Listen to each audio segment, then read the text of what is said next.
UP में अगले कुछ महीनों में विधानसभा के चुनाव होने वाले हैं। मुख्य मुकाबला सत्ताधारी भारतीय जनता पार्टी और विपक्षी समाजवादी पार्टी के बीच होना लगभग तय है।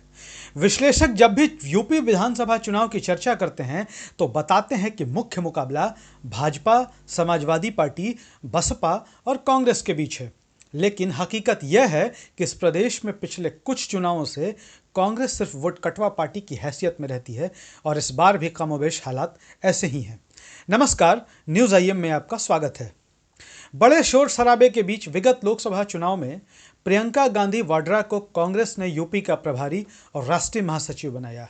लेकिन हालात इतने बद से बदतर हो गए कि खुद कांग्रेस अध्यक्ष राहुल गांधी अपनी परंपरागत सीट अमेठी गंवा बैठे। 80 लोकसभा सीटों वाली यूपी में कांग्रेस को सिर्फ एक ही सीट मिल सकी।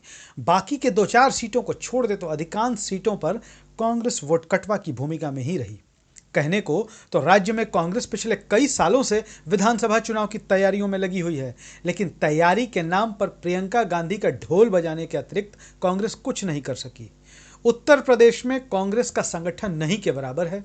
यूपी के अधिकांश पंचायतों की स्थिति ऐसी है कि कांग्रेस का सदस्य यहां पर खोजने से भी नहीं मिलने वाला है। एक समय में यूपी में कांग्रेस का व्यापक जनाधार हुआ करता था। ब्राह्मण, मुस्लिम, दलित कांग्रेस के कोर वोटर हुआ करते थे। मंडल कमंडल की आंधी में ब्राह्मण बीजेपी के साथ चला गया तो दलितों ने बसपा की राह पकड़ ली और बाबरी मस्जिद के विध्वंस से नाराज मुसलमान समाजवादी पार्टी के खेमे में हो लिए। अब कांग्रेस के पास 0/सन्नाटे के कुछ नहीं बचा है। इसके अलावा एक बड़ा सच यह भी है कि इस प्रदेश में कांग्रेस के बीच कोई ऐसा चेहरा ही नहीं है जिसे लेकर वो जनता के पास जा सके। चुनाव दर चुनाव कांग्रेस की सीटें और वोट कम होती रहीं।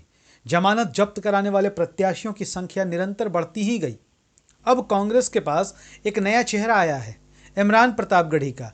इमरान एक अच्छे शायर हैं, अच्छी खासी भीड़ जुटा लेते हैं, लेकिन राजनीतिक रूप से वो इतने कच्चे हैं कि खुद एक मुस्लिम वर्चस्व वाली मुरादाबाद सीट पर अपनी जमानत जब्त कराकर वापस मैदान में लौटते हैं।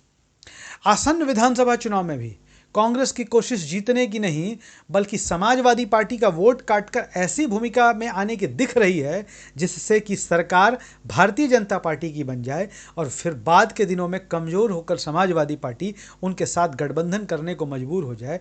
ठीक वैसे ही जैसे कि बिहार में होता रहा है, जैसे कि बिना वजूद वाली बिहार कांग्रेस का आरजेडी के साथ निरंतर गठबंधन हो जाता है और 243 में 70 सीटें कांग्रेस को लड़ने के लिए मिल जाती है। कमोबेश ऐसी ही स्थिति उत्तर प्रदेश में कांग्रेस तैयार करना चाहती है।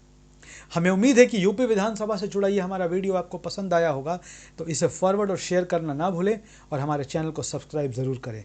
धन्यवाद।